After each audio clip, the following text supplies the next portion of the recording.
بسم الله الرحمن الرحيم. سبح اسم ربك الأعلى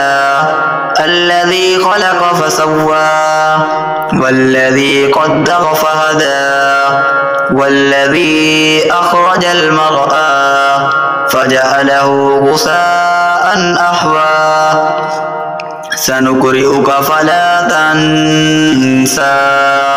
إلا ما شاء الله إنه يعلم الجهر وما يخفى ونيسرك لليسرى فذكر إن نفعت الذكرى سيذكر من يخشى ويتجنبها الأشقى الذي يصلى النار الكبرى ثم لا يموت فيها ولا يحيا قد أفلح من تزكى وذكر اسم ربه فصلى بل تؤثرون الحياة الدنيا والآخرة خير وأبقى إن هذا لفي الصحف الأولى